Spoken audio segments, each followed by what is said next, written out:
जोगिया जोगिया ओहो। मेरे अंदर सपने जाग रहे थे कि मुझे ये करना है, मुझे ये करना है, इतना बड़ा सिंगर बनना है, इस लेवल पे जाना है। तो उसके लिए तो मुझे अपने कंफर्ट जोन से निकलना पड़ेगा बाहर। रहमान साहब सामने बैठे हैं, तो बैक स्टेज हैं, मैं गा रहा हूँ, मैं बड़ा एनर्जेटिक था, मुझे कोई डर वर नहीं था किसी भी चीज़ का। रहमान सर हैं सामने या कौन बैठा है। रियलिटी शोज ज़्यादातर लोगों के लिए अच्छे नहीं होते हैं, कुछ लोगों के लिए बहुत अच्छे होते हैं, और रियलिटी भी वही वाली बात है, 50-50% है। मैं बहुत सारे ऐसे लोगों को जानता हूँ जिन्होंने काफ़ी ट्राई किया, अच्छे सिंगर्स हैं, लेकिन उनको ज़्यादा मौका मिला नहीं, तो फिर वो टीचर बन गए। आजकल के जो सोशल मीडिया वाले जो ऑडियंस है वो तो अलग किस्म से देखती है, लेकिन जो हमारे घर वाले मम्मी पापा और वो सब है ना, टीवी वाले, उनकी सोच का नज़रिया बिल्कुल अलग है। मेरे मम्मी पापा आज भी सोचते हैं कि यार तू इधर क्यों नहीं जाता, ये क्यों नहीं करता। हिमेश रेशमिया और के सर के गाने, पता भी नहीं था कि कोई सिंगर भी हैं। हमें तो लगता था यही इमरान हाशमी गा रहा है, जो भी है, उरी वाला, वही फौजी, वैसा कोई कैरेक्टर हो ना, उसके लिए गाना है, ऐसे जॉली कैरेक्टर के लिए नहीं गाना है। तेरे लिए हर सितम नू हर जुल्म सीने ते ले जावा, सुन कावा कावा वे, सुन कावा वे, किथों लब के ले आ मेरा यारा। Hello hi, welcome to NTR ABP live. मेरा नाम भावना त्रिपाठी है। इस वक्त किल नाम की एक मूवी है जिसका बहुत बज़ बना हुआ है और उसका एक सॉन्ग बहुत ज्यादा फेमस हो रहा है। कौन सा है वो सॉन्ग? किल कावा कावा, किल कावा कावा। और उसी के सिंगर हमारे साथ यहाँ पर मौजूद है। बहुत बहुत स्वागत है आपका। सबसे पहले तो सुधीर, ये जो सॉन्ग है इसने एक अलग ही बज़ बनाया हुआ है। इंटरनेट पे ले लो, मूवी पे ले लो, हर जगह ये सॉन्ग सुना जा रहा है, प्यार किया जा रहा है। इसको कैसा लग रहा है? नई फीलिंग है, क्योंकि मैंने खुद को पहली बारी थिएटर में सुना है। इससे पहले मैंने बहुत सारा काम किया है, 50-60 गाने कर चुका हूँ, वेब सीरीज में भी थोड़ी काम किया है, मतलब अच्छा खासा मौका मिला मुझे चीज़ों को करने का। लेकिन ये वो पहला गाना है जो थिएटर में मैंने अपने आप को सुना है पहली बार। तो लाइफ चेंजिंग सॉन्ग कह सकते हैं इसे? हर एक स्टेप लाइफ चेंजिंग होता है। मैं जिस तरीके से निकल के आया हूँ, जिस जगह पे रहा हूँ पूरे जीवन भर, और जिस तरह की मेरी एजुकेशन, मतलब मेरी पूरी लाइफ, तो मेरा तो हर एक स्टेप ही एक अचीवमेंट है। तो लाइफ चेंजिंग ही है ये थोड़ा सा ये है कि इसके बाद मुझे थोड़ा काम ज़्यादा मिलना शुरू हो जाएगा, बस ये है। ये बहुत ज़रूरी है, क्योंकि फिर पैसे आएंगे तो फिर मज़े आएंगे। तो अब वाकई में कैसा सरल सी फीलिंग थी जब आपने वो देखा, सुना खुद को? किल आपने थिएटर में देखी होगी, आई एम श्योर। वो फीलिंग सरल नहीं हो सकती, वो थोड़ी डिफरेंट है। क्योंकि हम सपने देखते हैं उस चीज़ के, है ना, जो सब अपनी अपनी फील्ड में, अलग अलग फील्ड में ना, कि भाई एक दिन वहां जाके बैठेंगे, ये मुकाम हासिल करेंगे।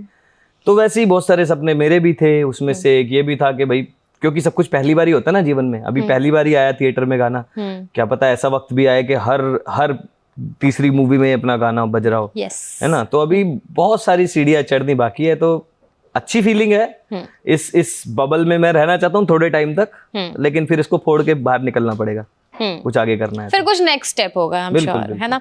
सॉन्ग आप तक कैसे आया? मिलने की क्या कहानी है? जादू है, जैसे कि मैजिक है।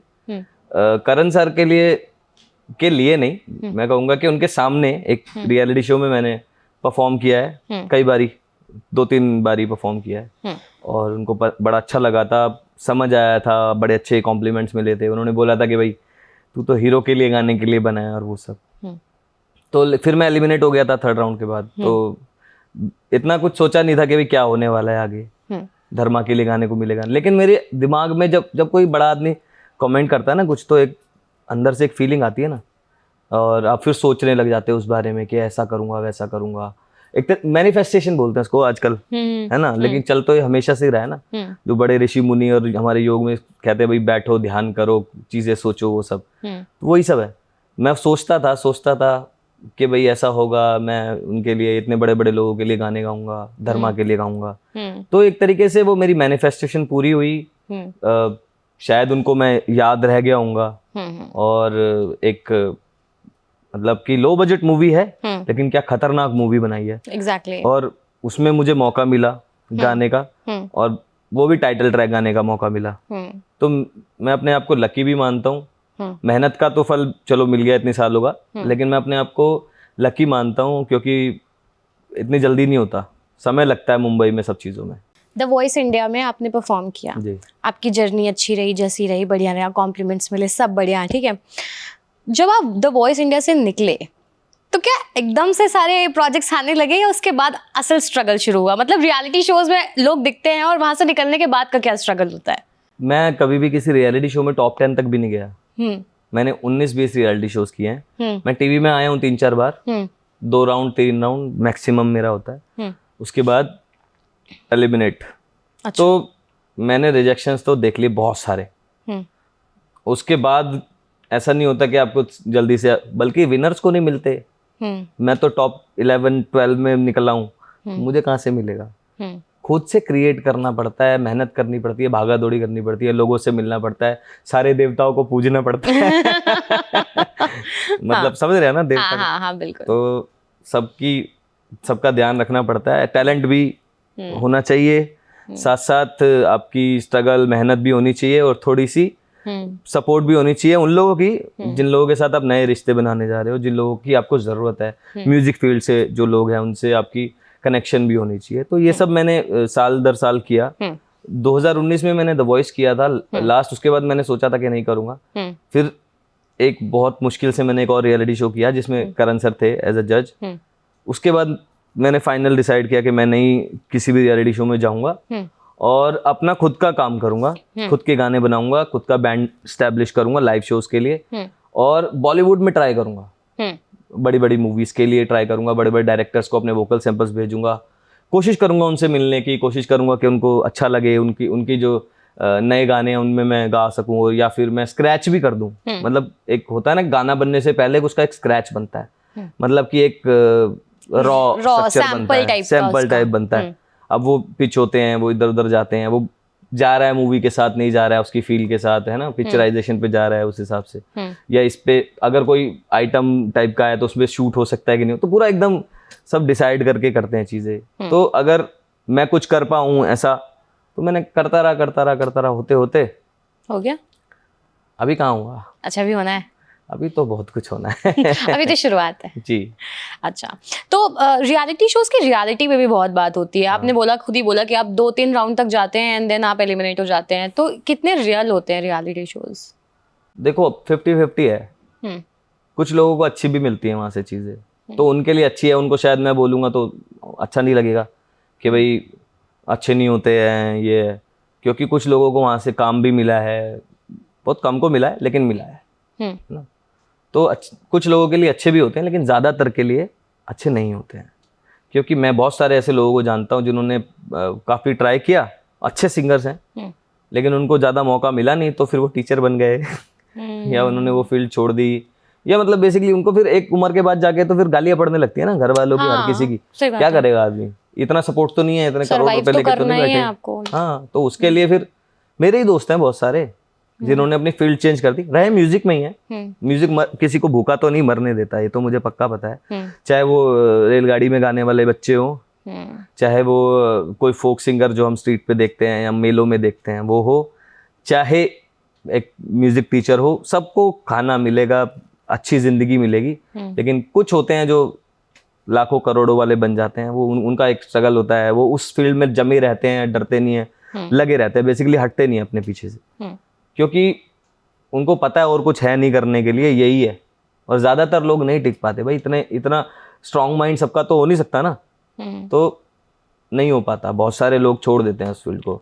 रियलिटी शोज ज़्यादातर लोगों के लिए अच्छे नहीं होते हैं, कुछ लोगों के लिए बहुत अच्छे होते हैं, और रियलिटी भी वही वाली बात है, 50-50% है। कुछ तो बिल्कुल ही फेक होती है ना, कहानियाँ होती हैं। मुझे ऐसा लगता है कि जिनके स्ट्रगल स्टोरी या कुछ हो, कोई ऐसी स्टोरी हो, तो उनको आगे तक लेके जाना जिसका टीआरपी का खेल है। Is it right? हाँ, बस स्टोरी हो नहीं, स्टोरी क्रिएट भी होती है। अच्छा। हाँ, ऐसा नहीं कि स्टोरी है किसी की, हाँ होती भी है। अब उसमें थोड़ा मसाला डल जाता है उस स्टोरी में, कोई वो ये काम करता था, वो काम करता था, उसने बड़ा वो किया है, झाड़ू लगाता था, ये करता था, होती है, करते थे लोग, लेकिन उसमें थोड़ा सा मिर्च मसाला डाल के उसको चटपटा बना के फिर वो ऐसे प्रेजेंट करते हैं ताकि लोग उसको कनेक्ट कर सकें उसके साथ। आजकल के जो सोशल मीडिया वाले जो ऑडियंस है वो तो अलग किस्म से देखती है, लेकिन जो हमारे घर वाले मम्मी पापा और वो TV, सब है हाँ, ना हाँ, टीवी हाँ, वाले, हाँ। उनकी सोच का नजरिया बिल्कुल अलग है। मेरे मम्मी पापा आज भी सोचते हैं कि यार तू इधर क्यों नहीं जाता, ये क्यों नहीं करता। अब मैं उनको क्या बताऊं बैठा के कि नहीं मम्मी इससे काम नहीं हो पाएगा, इससे मैं स्टार नहीं बन पाऊंगा, इससे ये सब नहीं कर पाऊंगा जो मैं करना चाहता हूँ। तो अलग अलग माइंडसेट है। तो ये वाली जनरेशन जब खत्म हो जाएगी टीवी वाली अभी जो है, हमारी इनोसेंट मम्मियाँ पापा हैं, इसके बाद वाली जो जनरेशन आएगी ना, वो फिर इसको एक्सेप्ट नहीं कर पाएगी। कई बार ऐसा होता है कि कोई ऐसी फेक स्टोरी चल रही होती है जिसे आप फिगर आउट कर सकते हो कि बेबी इट्स फेक, बट वहां पे वो लोग आंसू बहा रहे होते हैं कि बताओ बेचारे का कितना स्ट्रगल रहा अच्छा, है। इससे मेरे को याद आया आंसू बहाने से हाँ। कि मेरी मम्मी बहुत रोई थी। अच्छा। हाँ, क्योंकि उस समय द वॉइस में मेरा पहला ऑडिशन ही था और वो चेयर टर्न करती है ना, तो चारों चेयरों ने टर्न किया था, चारों जजेस को चाहिए था सुधीर, और सबसे बड़ी बात रहमान सर बैठे थे सामने, उन्होंने बेस्ट परफॉर्मर दिया था उस दिन मुझे पहले ऑडिशन में ही।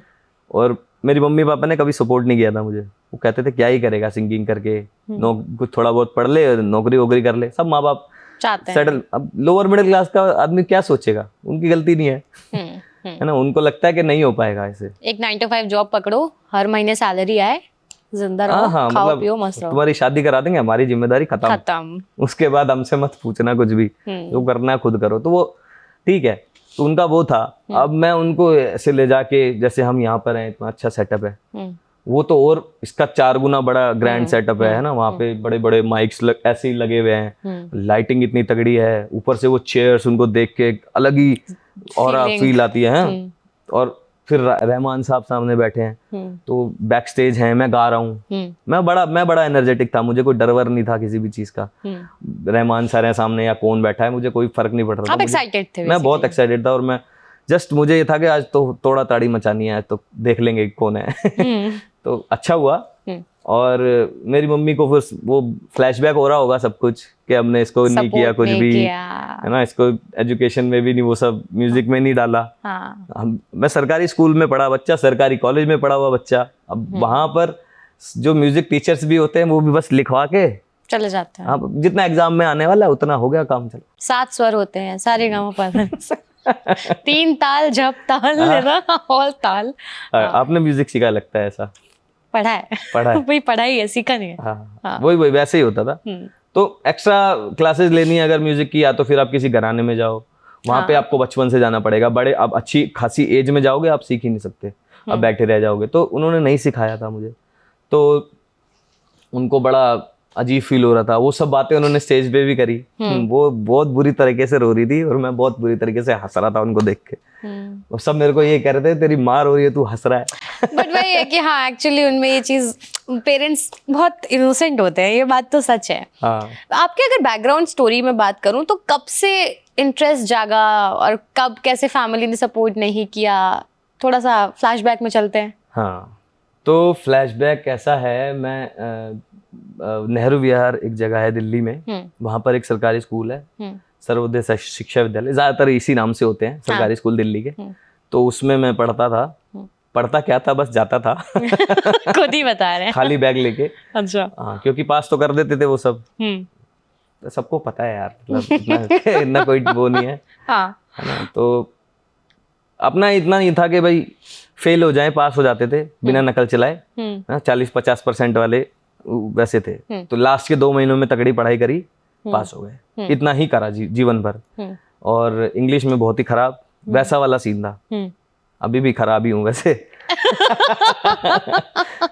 इनोसेंट है काफी। हाँ, तो ये ऐसे सिलसिला चल रहा था, कभी सोचा भी नहीं कि म्यूजिक करना है। हाँ, लेकिन एक मेमोरी थी जब मैं बहुत छोटा था, मतलब कि 8-10 साल का, तो मैं अपने पापा जी को और दादाजी को देखता था, जो कि सीजनल म्यूजिशियन थे। ओके। वो खुद मतलब नौकरी करते थे, मेरे दादाजी भी, पापा जी भी, लेकिन वो एक सीजन आता था, सर्दी आ रही होती थी, गर्मी जा रही होती थी, 1-2 महीने वाली, तो उसमें रामलीला होती है और वो सब होता है ना, नाटक वगैरह होते हैं। तो उसमें मेरे पिताजी रोल करते थे अलग अलग, कभी श्रवण कुमार जी, कभी राम जी, कभी दशरथ जी, डिपेंड वो क्या एज है उनकी, है ना, वैसे। तो 8-10 साल उन्होंने किया, वो मैं देखता था। और मेरे दादाजी हारमोनियम बजाते थे। ओके। दोनों ट्रेंड नहीं थे।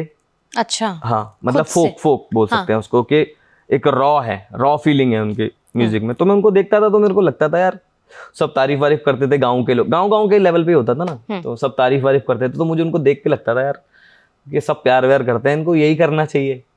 छोटा था, मेरे को पता तो था नहीं कि क्या सीन है। बहुत टेंशन मिलती होगी ना। हाँ, टेंशन, बहुत अटेंशन मिलती थी। और बाहर ऐसी कोई विधायक आ गए या चांसलर आ गए, उन्होंने भाई 1000-2000 रुपए ऐसे निकाल के उड़ा के ऐसे दे दिए। मैंने कहा यार पैसे भी मिल रहे हैं तारीफ भी मिल रही है, पैसे भी मिल रहे हैं यार, बताओ ये पूरे पूरे दिन मेहनत करते हैं, 10-10 घंटे काम करके आते हैं, पूरा हाल करके आते हैं, और इससे अच्छा तो यही कर लें।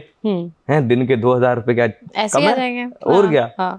उस समय मैं ऐसे ही सोचता था, 40-50 हजार रुपए की नौकरी हो जाएगी बस, ठीक है, उसमें पूरी जिंदगी जी लेगा आदमी। अब जैसे जैसे समय आगे बढ़ रहा है तो समझ में आ रहा है तो उनको देख के मुझे लगा कि हाँ ये कर सकते हैं। तो फिर वो फेड हो गई मेमोरी। स्कूल में एक बार चांस मिला मुझे, एक सिंगर था जिसको एक पैट्रियोटिक गाना गाना था एनुअल डे पे। अब उसकी होगी तबीयत खराब, बुखार उखार चढ़ गया उसको। अब टीचर जो थे म्यूजिक वाले, उनका तो वो एनुअल डे के 1 महीने पहले काम शुरू होता है, पूरे महीने वो मजे करते हैं सरकारी स्कूल वाले जो होते हैं, प्रिपरेशन कराने लगते हैं वो 1 महीने पहले से। हाँ, उन स्पोर्ट्स डे हो गया या फिर 15 अगस्त, 26 जनवरी, हाँ, वैसे वो थोड़ा थोड़ा काम होता है। और अगर कोई ऑलरेडी गाने वाले, बजाने वाले, डांस करने वाले बच्चे, उन पे ज्यादा मेहनत करने की जरूरत नहीं, उनको गाना दे दिया, अब ये प्रिपेयर कर ले, हाँ, और 2 दिन आ जा, हम बैठ के तबला ढोलक पे कर लेंगे, और ऐसे। तो लड़का हो गया बीमार और मुझे चांस मिला, क्योंकि मुझे देखते रहते थे, सुनते रहते थे, मैं स्कूल में यार दोस्तों में खड़े हो गए ना, ऐसी चीखा चिल्ली मचाता था, गाता होता था, तो सबको लगता था बढ़िया गाता है ये लड़का। तो उन्होंने मुझे पकड़ा, लेके आए, और एक और अजूबा हुआ, क्योंकि पैट्रियोटिक गाने होते थे ज्यादातर, मुझे नॉन पैट्रियोटिक गाना गाने के लिए अलाउ कर दिया। क्यों? ऐसे ही? हाँ, वो अच्छा लग रहा है, कर दे। अच्छा, और कौन सा गाया था आपने? तेरी दीवानी। ओह, कैलाश खेर। हाँ जी, हाँ जी। हाँ। तो वही था ना, मेरे को वो बहुत पसंद थे उस समय पे। हाँ हाँ। तो वो मैंने गाना गाया, मुझे प्राइजेस भी मिले, मुझे प्यार भी मिला, मुझे सारे के सारे स्कूल वाले जानने लग गए। तो वहां से एक बज हुआ। फिर मैं एडमिशन लिया कॉलेज में, Satyavati college, Delhi university, side का कॉलेज है, और बहुत खतरनाक इमेज है, अब पता नहीं कैसी है, उस वक्त तो थी। खतरनाक मतलब जाट गुजर वाला। अच्छा ओके, कोई पंगे नहीं लेगा, नहीं तो तोड़ा ताड़ी हो जाएगी, वैसा। तो अब वहां पे गए, कुछ अच्छे प्रोफेसर्स मिल गए जिन्होंने बैठा के मेरी क्लास लगाई, क्योंकि मैं कंपटीशन में गया, वहां पे बहुत सारे ट्रेंड सिंगर आए हुए थे, मैं जीत गया। ओह, ऐसे ही वहां भी मैंने तेरी दीवानी गाया था।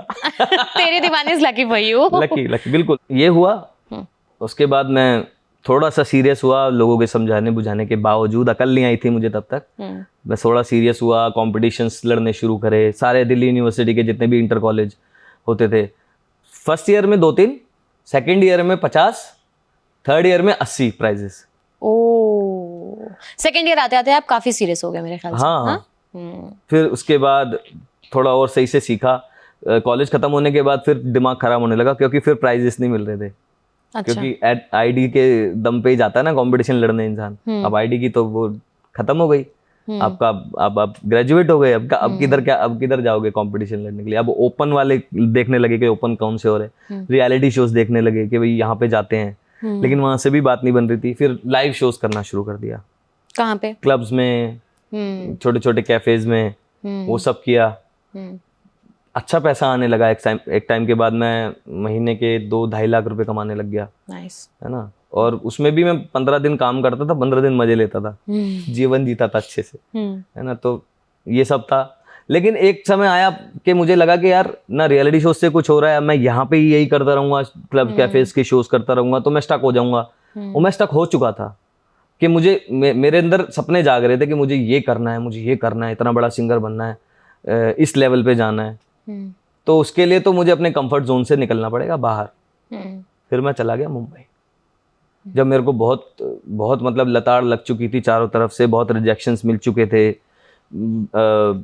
मतलब कि बड़े बड़े लोगों ने बड़ी बड़ी बातें सुना दी थी, है ना, कि नहीं हो पाएगा तुमसे, वैसा वाला। फिर मैं चला गया मुंबई।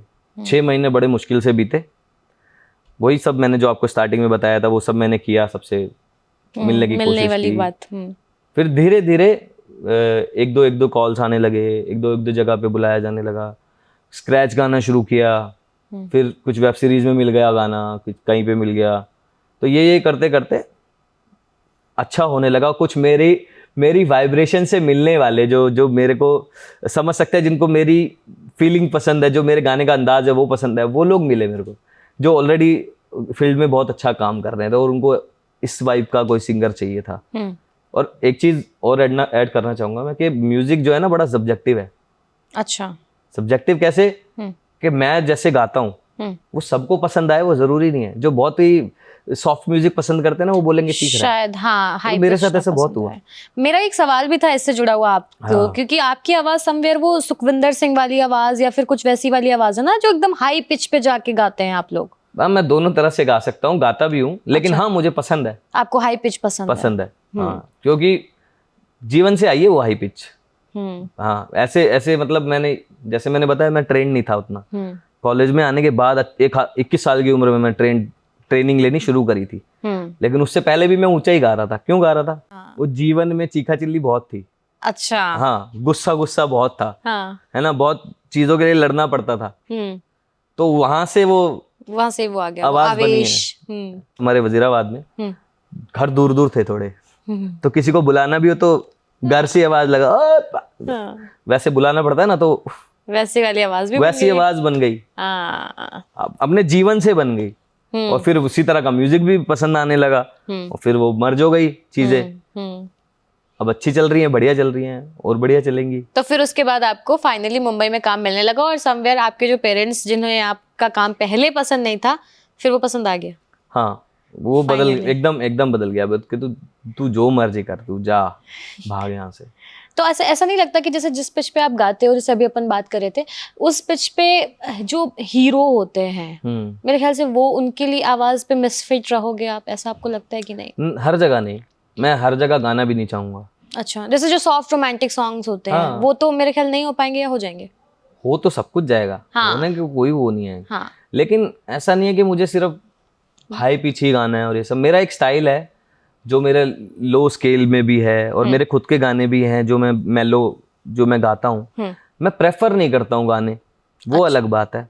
मुझे पसंद नहीं है, तो मैं वहां पर भी अगर मुझे बॉलीवुड में भी कोई सॉफ्ट गाना ऑफर नहीं करेगा तो मुझे इससे कोई गिला शिकवा नहीं है, प्रॉब्लम ही नहीं है। जब इसी स्केल के इस तरह के जो सिंगर्स है इतने अच्छे अच्छे हैं तो वो गाएंगे। लेकिन जब तगड़ी चीजें आएंगी तो अपन गाएंगे, जहाँ पर दमदार आवाज, जहाँ पे दमदार पैट्रियोटिक गाने हम गाएंगे। हाँ। क्या कहते हैं, दुख भरे जो है गाने, दिल टूटे हुए, हाँ। है ना, वो तरह के हम गाएंगे। फोक गाने हम गाएंगे, सूफी गाने हम गाएंगे, है ना। और ऐसा नहीं है, इस फील्ड में भी रोमांटिक गाने होते हैं। अच्छा। हाँ, कितने सारे गाने हैं कि एक आध मैं एग्जांपल भी दे देता हूँ आपको। हाँ, आपने वो सुना है लगन लगन? हाँ हाँ, लगन लगन लगन, कितना खतरनाक गाना है। हाँ। है ना, वो क्या लव ही तो गाना है वो। और बताता हूँ, गा ही दो फिर अब आप थोड़ा सा। कौन सा? लगन ही गा दो।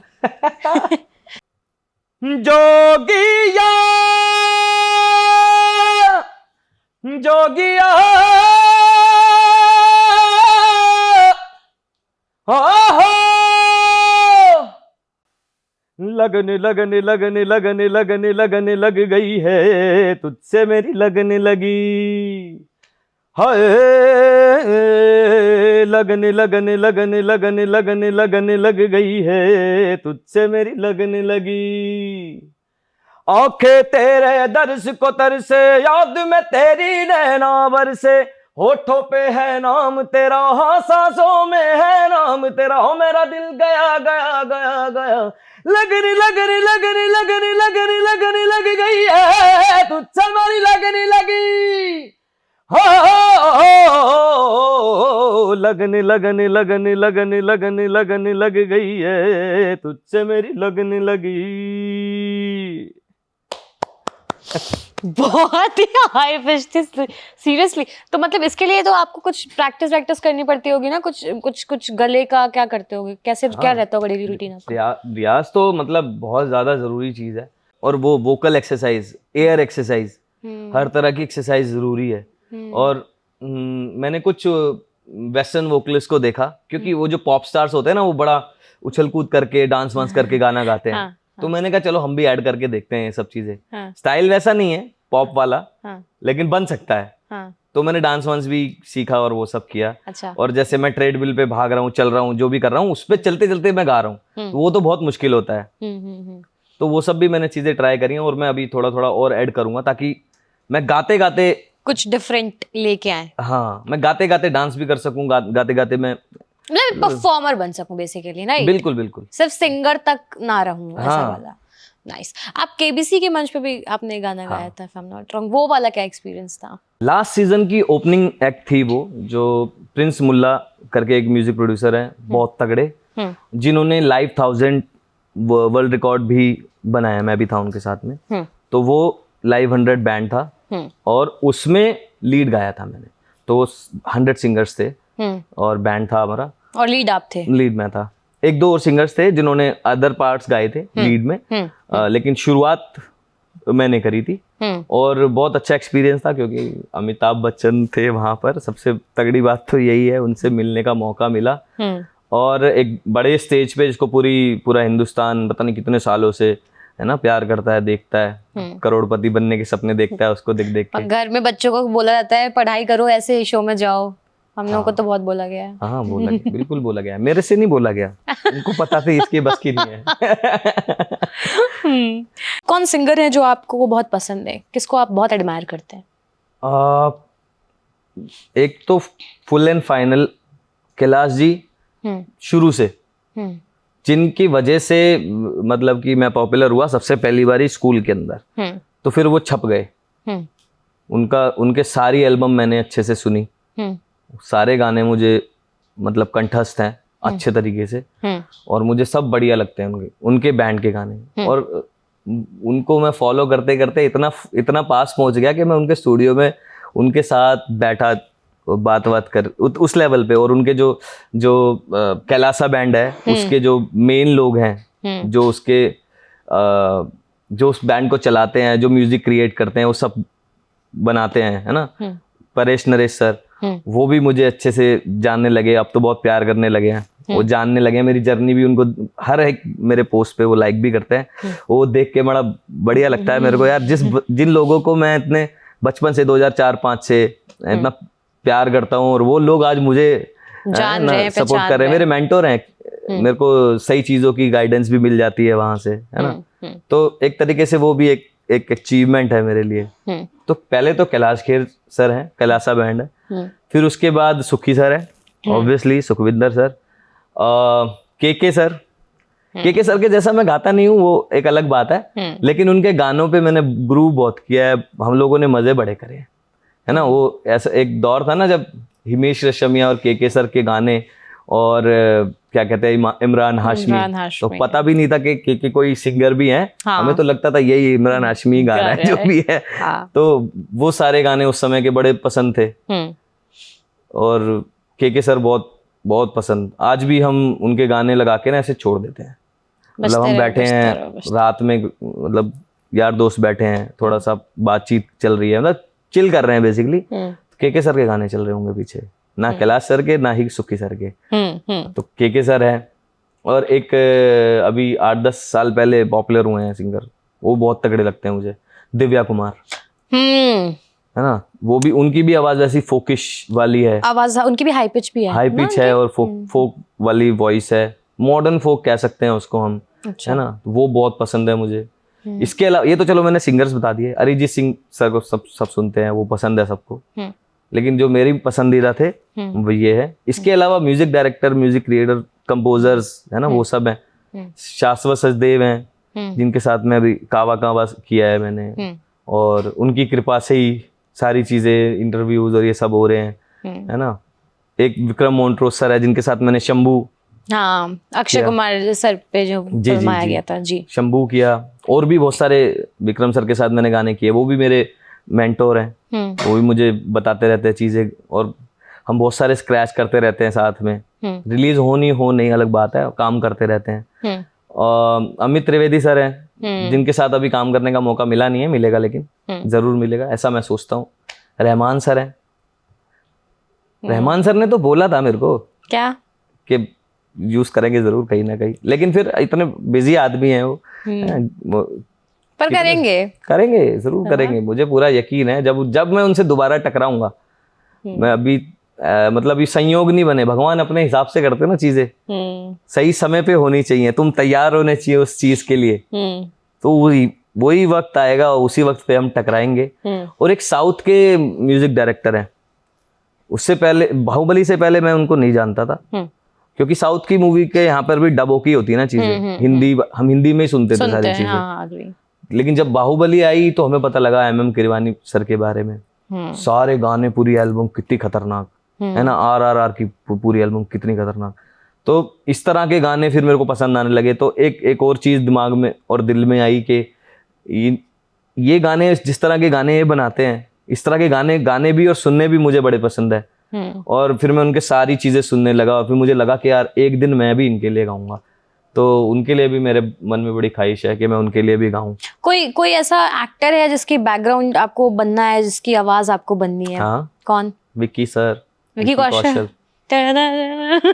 नहीं, इस गाने के बाद नहीं, इससे पहले भी कोई मुझसे पूछता था ना। हाँ। जब से उरी आई है, तो ऐसा नहीं कि इस तरह का कोई जॉली कैरेक्टर नहीं, कैरेक्टर वैसा होना चाहिए उनका, कोई या तो कोई ऐतिहासिक, या कोई फाइटर वाला है ना, वॉरियर वाला, या तो एक राजा महाराजा, या जैसे संभाजी की उनकी एक अभी शूटिंग चल रही है शायद, वो उनकी एक फोटो भी लीक हुई थी, वैसा कोई कैरेक्टर हो, या तो उरी वाला वही फौजी, वैसा कोई कैरेक्टर हो ना, उसके लिए गाना है।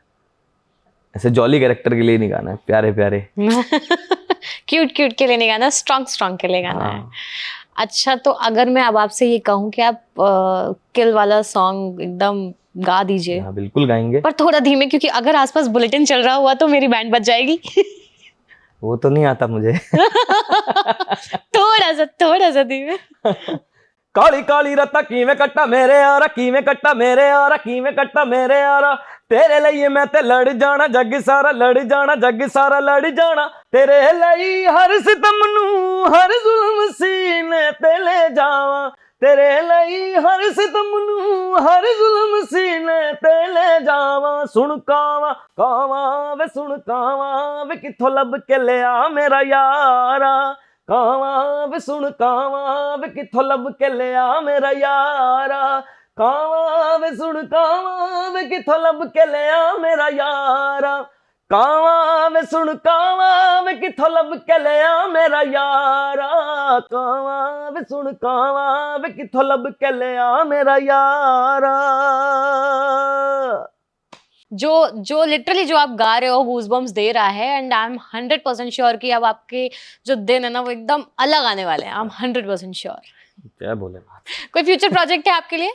हाँ, चल रही है बातें? फ्यूचर प्रोजेक्ट्स बहुत सारे हैं, बातचीत चल रही है अभी? काम हो चुका है। काम हो चुका है, तो बात करें उस पर, थोड़ा सा बताएंगे? नहीं, मतलब कि यही था मेरा सवाल। यही बात है। हाँ, एक प्रोजेक्ट के लिए मैं दिल्ली आया हूँ। मेरे लाइव परफॉर्मेंसेस कुछ समय से मैंने स्थगित किए हुए थे, क्योंकि मैं बॉलीवुड में और गाने में ज़्यादा ध्यान दे रहा था। तो मैं रीस्टार्ट कर रहा हूँ अपनी जर्नी को यही नोएडा में, FRN लॉन्च में 9th को मेरा एक परफॉर्मेंस है, और उसके लिए प्रिपरेशन चल रही है अभी मेरे बैंड के साथ। तो ये प्रोजेक्ट है जो मैं अभी रिसेंटली कर रहा हूँ। उसके अलावा एक गणपति जी के लिए समर्पित एक गाना है, जो कि इस महीने के अंत में हम रिलीज करेंगे। गाने का नाम तो अभी मैं नहीं बता सकता, क्योंकि वो भी डिसाइडेड नहीं है। अच्छा। हाँ, विक्रम सर के साथ ही वो गाना हुआ है, और इसी महीने के अंत में वो, जहाँ तक मेरा ख्याल है, आ जाएगा। वो आ जाएगा। वो बहुत बहुत प्यारा गाना है, बहुत अगेन पावरफुल है, बट बहुत प्यारा गाना है। वो सुन के सब बहुत खुश होंगे। अब मुझे पता नहीं अभी उस पर कौन एक्ट कर रहा है, शूट वगैरह चल रहा है, ये भी मेरे लिए सरप्राइज होने वाला है। जैसे अक्षय सर वाला सरप्राइज था, वो ये भी वो बहुत सरप्राइज देते हैं विक्रम सर, कुछ नहीं बताते। आपको कोई आइडिया नहीं देते? कोई आइडिया नहीं। वो बोलते भाई काम कर, वो भूल जा। सीख नहीं पा रहा, ये वाली चीज आती रहती है यार, मैं करके तो आया था, आएगा कब। हाँ, बट ये मैंने बहुत सारे लोगों से सुना है कि भाई मुंबई इज द प्लेस जहाँ पर आप काम करो और भूल जाओ। यस। सो बहरहाल आपसे बात करके बहुत अच्छा लगा। आपकी जो एनर्जी है दैट इज सो पावरफुल, बहुत बढ़िया आपने गाना गाया, और आई एम 100% श्योर कि ऐसे तमाम ट्रैक्स इन फ्यूचर बहुत जल्दी आने वाले हैं। And all the very best for future, and congratulations for कावा कावा। थैंक यू सो मच, बहुत बहुत शुक्रिया आपके विशेष के लिए, मुझे यहाँ इन्वाइट करने के लिए। हाँ जी। और इतनी बढ़िया बढ़िया बातों के लिए मेरे लिए बहुत बहुत धन्यवाद। धन्यवाद। प्रेयर कीजिए, जो आपने कहा वो पूरा हो जाए। होगा होगा होगा, I am 100% sure and thank you for watching this video guys. For exclusive and insightful videos, subscribe to our new channel ABP Live Premium.